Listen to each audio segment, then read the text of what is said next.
안녕하세요. 언제나 하나님의 말씀을 가장 우선으로 삼는 여러분이 되시길 축복합니다. 쉽고도 정확하게 알차고 재미있게 하나님의 말씀을 가슴 깊이 새기는 시간, 소문난 성경교실의 오택현 교수입니다.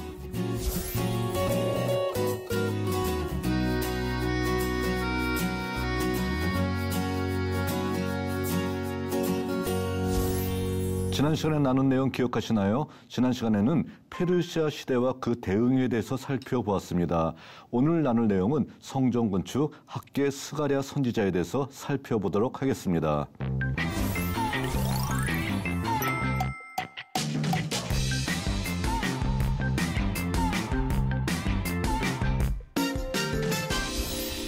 소예언서를 이야기하다 오늘은 바로 성전 건축 학개 스가랴 선지자의 메시지입니다. 자, 성전 건축에 대해서 학개와 스가랴는 동일한 시기에 거의 비슷한 메시지를 외쳤습니다. 자, 그랬을 때 바로 이 둘이 바로 이 페르시아 시기에 대응하기 위해서 어떻게 메시지를 외쳤었고 왜 성전 건축을 외쳤는지에 대해서 오늘 살펴보도록 하겠습니다.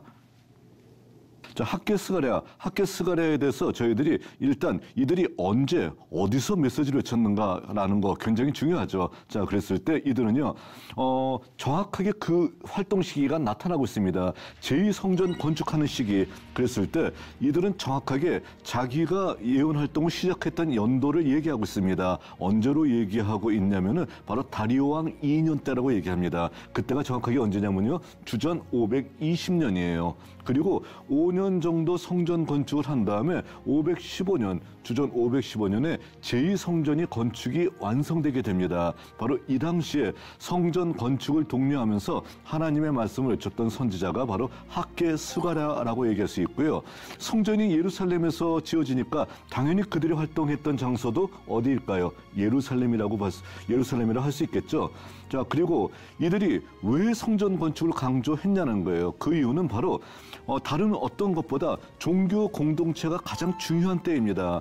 자, 정치 공동체 회복의 희망은 페르시아 시대 때 이미 포기했다라고 얘기했죠. 그리고 이스라엘은 종교 공동체로서의 이스라엘이 정말로 중요하다라는 것이 페르시아 시대의 상황이었었는데 바로 그 종교 공동체가 가장 중요한 것이 무엇이냐면은 성전이라는 거예요. 왜 성전이 중요하냐면은 종교 공동체를 딱 가운데로 모아줄 수 있는 구심점 역할을 감당하는 것이 성전이기 때문에 성전이 정말로 종교 공동체를 세우느냐 못 세우느냐라는 바로 이 관점에서 정말로 중요한 역할을 감당하고 있다라는 것입니다. 그런데 지금 포로 상황 속에서 성전이 무너졌어요. 그리고 성전이 아직 지어지지 않고 있다는 겁니다. 그러니까 성전이 없어요. 성전이 없으니까 종교 공동체의 구심점이 없다는 거예요. 그래서 안 되겠다. 어떤 것보다도 제일 먼저 우리가 해야 될 일은 바로 성전 건축이다 하면서 성전 건축을 독려하는 바로 이러한 예언을 외쳤던 것이 바로 학개 스가랴 선지자라고 얘기할 수 있습니다. 이들의 시대 배경은 어느 시대냐면 바로 스룹바벨의 2차 귀환 직후의 상황이라고 얘기할 수 있습니다. 자, 저희들이 페르시아 시대 때 모든 4차례에 걸쳐서 이스라엘 백성들이 고국 땅으로 돌아오게 된 어떤 역사가 나타나고 있습니다. 세스바살이라고 하는 사람의 그 귀환, 그리고 두 번째가 바로 스룹바벨의 귀환, 그리고 세 번째는 에스라의 귀환, 그리고 네 번째가 느헤미야의 귀환 해서 모두 4차례의 귀환이 있게 되는데 바로 학개와 스가랴는 그중에서 스룹바벨 영도 밑에서 제2차 귀환 직후의 상황이 바로 이들의 어떤 시대적인 배경이라고 얘기할 수 있고요. 이때는 어떤 상황이냐면은 이미 정치적 공동체의 희망을 포기했습니다. 고레스, 다리오 뭐 이런 어떤 어마어마한 왕들이 페르시아의 왕으로서 계속해서 나타나고 있는 거예요. 그러니까 이들과 맞서서 유다가 정치적인 공동체로서 독립을 쟁취하는 것은 사실상 불가능합니다. 자, 그러니까 어떤 것을 하냐면 우리는 정치 공동체를 포기한다. 대신에 종교 공동체로서 유다를 강조한다라는 이 분위기가 상승되고 있었던 때가 바로 학개 스가랴가 활동했었을 당시의 상황이라고 얘기할 수 있고요. 그러니까 계속해서 강조해서 말씀드리지만 종교 공동체의 구심점으로서 성전 건축을 강조하는 것입니다. 왜냐하면은 종교 공동체가 와해되게 되면은 유다가 사라질 위험이 있다는 거예요. 그러니까 어떻게든 종교 공동체로서 유다를 유지해야 되는데 그 가운데서 딱 중심을 잡아줄 무언가가 필요하는데 그것이 바로 무엇이냐면 성전이라는 거예요. 근데 성전이 지금은 없어요. 그러니까 성전이 없다는 것은 종교 공동체의 구심점 역할을 감당할 수 있는 그 어떤 것도 없다는 겁니다. 자, 그러니까 바로 이런 상황 속에서 다른 어떤 것보다도 우리가 종교 공동체를 잡아주기 위해서 반드시 성전 건축이 필요하다라는 것을 외쳤던 선지자가 바로 학개와 스가랴였었고요. 이런 시대적 배경 속에서 말씀을 외치고 있었다는 것입니다. 역사적으로 봤었을 때 정치적인 지도자와 종교적인 지도자와 제야 지도자 이 모든 것들이 한마디로 완벽하게 조화를 이루면서 훌륭한 사람들이 나타났던 때가 언제인가라고 생각을 해본다라고 하게 되면은 우리가 전체 역사를 다 뒤져봐도 뭐 성경에 나타나는 모든 역사를 저희들이 다시 한번 돌이켜 봤었을 때 아니면은 또 우리의 역사를 다시 한번 돌이켜 봤었을 때도 그런 때는 그렇게 많지 않았던 것을 우리가 살펴볼 수 있습니다. 자, 그러니까 이런 것들이 한마디로 정치 지도자와 종교 지도자가 완벽하게 존경받을 만한 사람이 나타날 때 많지 않았는데 바로 제2성전 시기 학개와 스가랴가 활동했던 당시에는 이 모든 것들이 완벽하게 조화를 이루고 있는 몇 안 되는 시기가 바로 제2성전 시기가 아닐까 생각을 합니다. 자, 일단은 정치 지도자로서 스룹바벨이라는 사람, 성경이 인정한 사람이에요. 자, 그리고 뭐 이 당시의 사람들은 메시아가 만일에 나온다라게 되면 스룹바벨이 아닐까라고 생각할 정도로 스룹바벨은 정말 탁월한 정치 지도자였다는 것입니다. 자, 그리고 이 당시의 종교 지도자는 여호수아라는 사람이에요. 자, 우리가 알고 있는 뭐 여호수아서의 여호수아와 동명이인이에요. 그러나 여호수아라는 이름을 가지고서 솔직히 이상한 행동을 할 사람은 그렇게 많지 않거든요. 자, 이 종교 지도자 여호수아도 성경에서 인정하고 있는 탁월한 제사장이었습니다. 자, 그리고 당시 제야 예언자라고 할 수 있는 학개 스가랴 이 선지자들 어떻게 합니까? 말할 필요도 없이 하나님의 명령을 정확하게 대언하고 있었던 위대한 선지자라고 얘기할 수 있다는 거예요. 자, 그러니까 이와 같이 제2성전 시기는 정치 지도자로서 스룹바벨, 종교 지도자로서 여호수아, 그리고 예언자로서 학개 스가랴 이들이 조화를 이루어서 하나의 목적을 위해서 달려가고 있었던 정말 몇 안 되는 시기라고 얘기할 수 있다는 것입니다.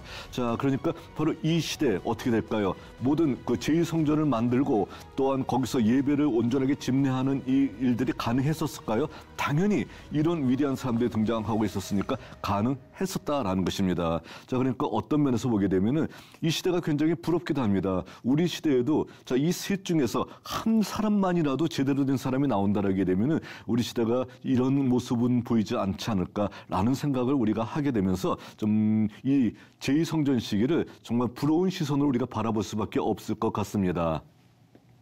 자, 포로민들이 귀환할 때 어디를 중심에서 귀환했었냐면은 이스라엘 백성들이, 그러니까 유다 백성들이 바벨론 포로로 있었던 장소는 바로 이 지역이에요. 자, 여기에 바벨론도 있고요, 니프루도 있고요. 바로 이 지역에서 주로 포로로 있었었고요. 또 페르시아 시대 때는 자, 페르시아의 유명한 어떤 그 도시죠, 수산궁. 바로 이 지역에도 유대인들이 굉장히 많이 있었습니다. 모두 4차례의 귀환이 있었을 때 1차, 2차, 그러니까 세스바살, 수르바벨의 귀환 때는 이런 루트를 통해서 이스라엘 백성들이 귀환을 했습니다. 자, 그리고 3차, 4차 그때는 바로 수상국에서 주로 출발하는 어떤 경우가 있었을 거예요. 왜냐하면은 느헤미야 같은 경우에도 바로 수상국에 있었잖아요. 그러니까 여기서 바로 이와 같은 길을 통해서 사막길을 통해서 유다에 도착하는 바로 이러한 어떤 귀한 어떤 행로가 있었다는 것입니다. 자, 이런 어떤 포로들의 귀환들 아니면은 이곳에 있는 유대인들의 어떤 귀환 속에서 자, 유다는 바로 이 지역에 성전을 2번 다시 짓고요. 그리고 하나님의 어떤 말씀을 통해서 성전을 중심으로 해서 종교 공동체를 공고히 하려고 하는 어떤 이런 어떤 모습들이 포로기 때 나타나고 있었다라는 것입니다.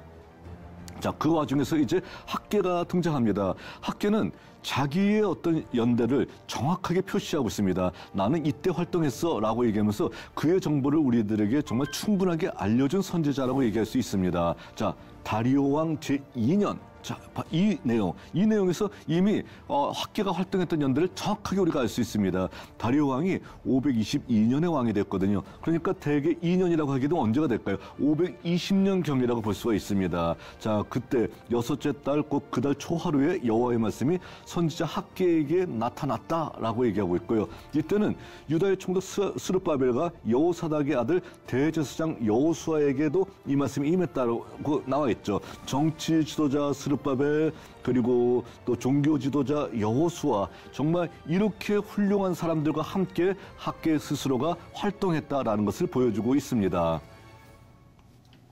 자, 그랬을 때 학계 선지자의 가장 커다란 역할은 무엇이냐면은 바로 성전 짓는 것, 제2의 성전 짓는 것을 독려하는 일이었었거든요. 자, 그런데 학계 선지자는 아마도 내가 몇 살에 하나님의 예언을 받았어라고 얘기하진 않아요. 그러나 아마도 그는 바벨론 포로 이전에 솔로몬의 성전을 본 사람으로 추정됩니다. 그러니까 아마도 나이가 굉장히 많이 들었던 선지자 같아요. 왜냐하면은 바벨론 포로가 됐던 것은 587년이거든요. 587년에 그 성전을 봤다 하더라도 이제 60년이 지난 520년 정도가 되잖아요. 67년이나 지났네요. 520년에 말씀을 받았으니까 자, 학계 선지자의 어떤 나이는 굉장히 그 연로한 어떤 선지자가 아니었겠는가라고 추정해 볼 수가 있다는 것입니다. 자, 그러니까 예전에 어떤 성전을 봤을 것이라고 추정하는 어떤 구절이 바로 2장 3절이에요. 너희 가운데 남아있는 자들 중에서 이 성전의 이전 영광을 본 자가 누구냐? 자기가 봤다는 소리예요. 이제 이것이 너에게 어떻게 보이느냐? 이것이 너희 눈에 보잘것 없지 아니하냐? 예전에는 그 솔로몬의 성전은 굉장히 영광스럽고 화려했었는데 이거는 정말 보잘것 없어 보이지 않느냐라는 거예요. 그러나 어떻게 된다는 거예요? 이 성전의 영광이 나중에 더 커다랗게 빛날 수 있을 것이다 라는 어떤 희망의 메시지를 외치고 있다는 것입니다. 또한 그가 외쳤던 가장 중요한 메시지가 뭐예요? 신앙 공동체의 구심점인 성전 건축을 독려하는 것이에요. 자, 그런데 사람들은요, 정말 먹고 살기가 어려워서 성전 건축을 안 한다라고 하게 되면 이해할 수가 있을 것 같아요. 그런데 어떤 상황이냐면 성전은 황폐했는데 자기들은 판벽한 집에 거주하고 있대요. 자, 판벽한 집은 무엇이냐면은 널빤지를 두른 집이에요. 그럼 우리는 잠깐 그럼 굉장히 열악한 환경 아니야? 라고 얘기하는데 판벽한다라는 것은 뭐냐면 벽을 나무로서 만든 집이에요. 그러니까 백향목을 두른 고급집을 얘기하고 있는 거예요. 자, 이런 좋은 집에 거하면서 여호와의 성전을 황폐하게 내버두는 것, 이것이 옳으냐? 너희들에게 있어서 삶의 우선권을 가지고서 먼저 해야 될 일이 무엇이냐면은 바로 종교 공동체의 구심점인 성전을 짓는 것이다 라는 것을 학계 선지자가 지금 커다랗게 강조하고 있다는 것입니다. 자, 그리고 세 번째로서 종교 공동체의 구심점으로서 성전이 만들어진다라고 하게 되면은 마침내 종교 공동체가 회복되게 될 것이다. 그리고 또한 새로운 성전에서 드리는 정화된 예배가 있다라고 하게 되면은 너희 모두가 다 하나님 앞에 넘치는 은혜를 받을 수가 있을 것이다 라는 바로 이런 메시지를 강조하고 있다는 것입니다. 자, 그러니까 현재는 보잘것 없어 보이는 어떤 이 성전의 모습이 나타난다 할지라도 이 성전의 나중 영광이 이전 영광보다 크리라. 만군의 여호와의 말이니라. 내가 이곳에 평강을 주리라. 만군의 여호와의 말이니라. 얘기하면서 이 성전이 모든 회복의 중심이 될 것이고 이 성전을 통해서 종교 공동체가 마침내 회복되고 정화된 예배를 드림을 통해서 하나님의 은혜와 엄청난 복이 너희들에게 임할 수밖에 없어라는 바로 이 메시지를 학계 선지자가 강력하게 외치고 있다는 것입니다. 자, 그러니까 짧은 학계 선지자의 메시지를 통해서 외치고 있는 메시지의 핵심은 무엇이라고 얘기할 수 있을까요? 너희들 다른 것보다 성전 건축이 중요해라는 것을 강조하고 있다는 겁니다. 왜 성전 건축이 중요하냐면 너희들이 먹고 사는 것도 중요하지만 종교 공동체가 와야 된다라고 하게 되면은 유다가 살 수 있는 방향은 없어라는 거예요. 그러니까 유다가 살기 위해서라도 성전을 짓는 것, 이것이 정말로 중요하다라는 것을 강조하고 있다는 것입니다. 자, 그러면은 여기서 강조하는 것이 뭘까요? 종교 공동체의 구심점으로서 성전 건축을 강조하고 있다는 겁니다. 성전 건축을 통해서 종교 공동체의 와해를 어떻게든 막아보려고 하는 것이 학계 선지자의 가장 커다란 어떤 외침의 핵심이라고 얘기할 수 있다는 것이죠. 그러니까 화려한 예배당을 짓기 위해서 성전 건축을 독려하는 것, 이거는 뭔가 방향이 잘못됐다는 겁니다. 학계 선지자는 화려한 예배당은 관심 없어요. 정말로 관심 있는 것은 뭐냐면은 이 종교 공동체가 와해가 되면 우리가 죽는다라는 거예요. 우리가 사라진다. 역사에서 없어져 버릴 수도 있다라는 거예요. 그러니까 생존을 위해서 정말 그가 외치고 있는 메시지는 종교 공동체만이 우리의 살 길이다라는 것을 강조하면서 바로 종교 공동체의 회복과 그리고 종교 공동체의 구심점 역할을 하는 성전 건축을 강조했었다라고 분명하게 살펴볼 수 있다는 것입니다. 자, 비슷한 시기에 메시지를 외쳤던 선지자가 있습니다. 누구냐면 바로 스가랴 선지자입니다. 자, 스가랴 선지자도요, 다리오 왕 2년, 자, 그러니까 학기와 똑같은 해에 메시지를 외쳤었네요. 8째 달에 약간 2달 정도 늦게 메시지를 외치네요. 여호와의 말씀이 이도의 손자 베레야의 아들 선지자 스가랴에게 임하니라 얘기하고 있습니다. 자, 그러니까 비슷한 시기에 성전 건축을 독려하는 메시지를 아울러서 똑같이 외쳤던 선지자가 스가랴 선지자라고 얘기할 수 있습니다. 자, 근데 스가랴 선지자는 자기가 활동했던 때가 520년이라고 하는 것을 얘기함과 더불어서 또 무엇을 얘기하냐면 이도의 손자라고 얘기하고 있어요. 그러니까 이도의 손자라고 얘기했었을 때, 자, 이거는 뭔가 자기가 얘기하고 싶어서 얘기했겠죠. 자, 이도의 손자라는 것을 통해서 아, 스가랴 선지자가 제사장 가문이구나라는 것을 우리가 확인해 볼 수가 있다는 것입니다.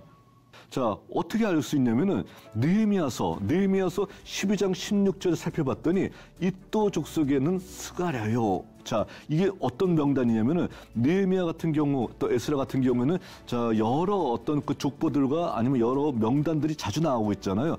제사장 명단을 살펴봤을 때 바로 그 제사장 명단 중에서 이도 족속에게는 스가랴가 있다라고 얘기하고 있어요. 그러니까 아, 이도의 손자라고 나왔는데 이도가 바로 어떤 사람이냐면은 제사장 가문이에요. 그러니까 스가랴도 어떤 출신이냐면은 제사장 가문 출신이었었구나라는 것을 볼 수 있다는 것입니다. 자, 그러니까 제사장 가문이니까 어떻게 될까요? 성전 건축에 대해서 더더욱 관심을 가질 수밖에 없는 사람이었었겠죠. 자, 바로 제사장 가문 출신이라는 자기의 어떤 그런 그 배경을 스가랴 선지자는 더욱더 자세하게 알려주고 있습니다. 자, 그리고 또한 학교와 더불어서 성전 건축을 독려하고 있습니다. 자, 바로 4장 9절에 봤더니 스룹바벨의 손이 이 성전의 기초를 놓았은즉 그의 손이 또한 이 일을 마칠 것이다. 마치리라라고 강조하고 있습니다. 그러니까 스룹바벨에 의해서 성전이 완성될 것이다 강조하고 만군의 여호와께서 너희에게 보내신 줄을 내가 알리라 하셨다 얘기하면서 스룹바벨은 이러한 지도자이다. 그러니까 그의 손으로서 성전 건축이 시작되고 그의 손으로서 성전 건축이 마무리될 것이다 얘기하면서 그 당시에 총독으로 왔었던 스룹바벨에 대해서 전폭적인 지원, 전폭적인 지지를 보내고 있는 바로 이 스가랴 선지자의 모습을 우리가 볼 수 있습니다. 자, 그리고 또한 학계 선지자와 메시지 형태가 비슷합니다. 예루살렘의 정화를 커다랗게 강조하고 있습니다. 여호와께서 장차 유다를 거룩한 땅에서 자기 소유를 삼으시고 다시 예루살렘을 택하시리니 모든 육체가 여호와 앞에서 잠잠할 것은 여호와께서 그의 거룩한 처소에서 일어나심이니라 하라 하더라 얘기하고 있습니다. 예루살렘을 주님께서 선택하셨고 여호와께서 선택하셨고 바로 그 예루살렘이 거룩한 처소가 될 것이다. 그러니까 어떻게 되는 거예요? 예루살렘이 정화가 되고 예루살렘이 거룩한 처소가 되니까 모든 사람들이 예루살렘으로 와서 하나님의 말씀 듣기를 갈망하는 그러한 어떤 시기가 반드시 오게 될 것이다 라는 바로 이 메시지를 전해주고 있다는 것입니다. 자, 그러니까 예루살렘 성전이 유다라고 하는 유다라는 민족의 종교 공동체의 구심점 역할을 할 뿐더러 여기가 정화가 돼서 전 세계 위에 우뚝 서게 되고 그리고 바로 많은 사람들이 이곳에 몰려와서 바로 하나님의 말씀을 들을 때가 곧 올 것이다 얘기하면서 예루살렘의 정화 그리고 우뚝 설 예루살렘에 대한 대망을 아울러 해주고 있습니다. 자, 그랬을 때 당연히 어떻게 되나요? 종교 공동체 회복을 통해서 새 시대의 도래를 대망하고 있습니다. 자, 그러니까 뭐 나이가 든 어떤 학계 선지자는 어떻게 돼요? 당장 자기 앞에 있는 일, 성전 건축이 안 됐으니까 성전 건축이라도 하자라는 메시지를 하고 있는데, 자, 스가랴 선지자는 학계 선지자보다는 아무래도 나이가 좀 어린 어떤 선지자인 것 같아요. 그래서 어떻게 하고 있냐면 보다도 성전이 건축이 된 다음에 그 이후의 상황까지도 비전을 보여주고 있는 어떤 모습을 볼 수가 있습니다. 종교 공동체 회복을 통해서 새로운 시대를 대망하는 메시지가 8장 20절에서 22절을 통해서 나타나고 있다는 것입니다. 만군의 여호와가 이같이 말하노라 다시 여러 백성과 많은 성읍의 주민이 올 것이다 얘기합니다. 이 어떤 메시지를 봤었을 때 이 구절들 어디서 많이 본 구절이라고 생각되지 않나요? 주전 8세기 예언자였었던 이사야 선지자 아니면 주전 8세기 예언자였었던 미가 선지자의 경우에 이런 얘기가 나와 있죠. 주님의 산이 높은 곳에 위치하게 될 것이고 그리고 많은 백성들이 여호와께로 나와서 시온이 우뚝 서 있는 시온을 와가지고서 그곳에서 율법의 말씀을 듣고 그리고 공의와 정의가 온전히 울려 퍼지고 있는 그 예루살렘에 와서 하나님의 정의를 배우고 돌아가는 바로 이런 어떤 메시지를 그 선지자들이 강조했던 것과 같이 마찬가지로 페르시아 시대 때 제2성전을 지을 때의 스가랴 선지자도 바로 그러한 예루살렘의 모습을 대망하고 있다는 것입니다. 예루살렘이 유다 공동체, 유다라고 하는 조그만 나라의 어떤 종교 공동체의 구심점 역할뿐만 아니라 이것이 말일에 우뚝 서게 돼가지고선 모든 사람들이 많은 백성들이 예루살렘으로 몰려오고 이곳에 몰려오는 가장 커다란 이유는 하나님의 정의, 하나님의 공의, 하나님의 말씀을 배우기 위해서 몰려오는 바로 그러한 날이 곧 다가오게 될 것이다 라는 바로 이러한 어떤 그런 희망의 메시지를 선포하고 있다는 것입니다. 현재는 성전도 무너져 버리는 처참한 상황이에요. 그런데 여기에 성전이 들어서게 되면은 이 성전은 유다 공동체뿐만 아니라 말일에 우뚝 서서 온 세계의 사람들이 이곳에 와서 주님의 말씀을 듣기를 갈망하고 또 주의 공의와 주의 정의를 배우러 오는 바로 그런 날이 반드시 다가올 것이다라는 바로 이런 희망 섞인 미래의 메시지를 스가랴 선지자가 외치고 있다는 것입니다. 그래서 이 성읍 주민이 저 성읍에 가서 이르기를 우리가 속히 가서 만군의 여호와를 찾고 여호와께 은혜를 구하자 하면 나도 가겠노라 하겠으며 많은 백성과 강대한 나라들이 예루살렘으로 와서 만군의 여호와를 찾고 여호와께 은혜를 구하리라 얘기하고 있습니다. 예루살렘이 이제 유다 공동체의 어떤 그런 종교 공동체의 구심점뿐만 아니라 전 세계 사람들의 종교 공동체의 구심점이 될 것이고 이곳에 여호와를 찾기 위해서 많은 사람들이 몰려오게 될 것이다 라는 바로 이 메시지를 강력하게 전하고 있다는 것입니다.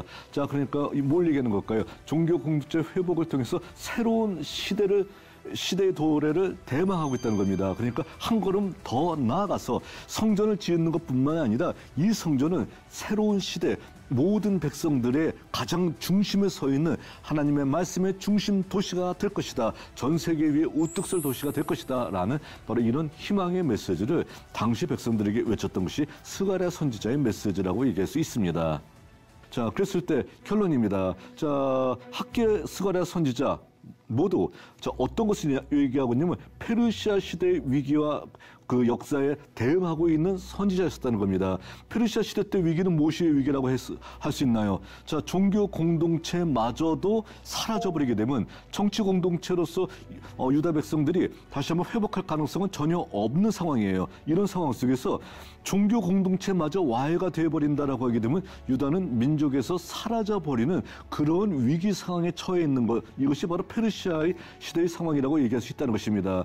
그랬을 때 여기에 대해서 아니다, 우리가 아직도 살 수 있는 상황이 된다라는 것을 외쳤다는 겁니다. 그러면서 무엇을 외쳤었냐면은 종교 공동체의 구심점으로서 성전을 짓자, 성전을 짓고 그곳에서 하나님의 예배가 아름답게 다시 회복된다라고 하게 되면은 바로 거기서부터 우리들의 희망이 싹트게 되는 것이고, 그 성전은 다시 한번 얘기해서 유다 공동체뿐만 아니라 전 세계의 우뚝 설 성전이 될 것이다. 모든 백성들이 이곳에 와서 하나님의 명령과 하나님의 말씀을 배우러 오게 될 것이다 라는 바로 이런 희망 섞인 예언을 외쳤던 선지자라는 것입니다. 그러니까 바로 이것을 통해서 어떻게 돼요? 페르시아 시대 위기의 역사에 대한 대응을 하고 있다는 겁니다. 선지자는 이래야 돼요.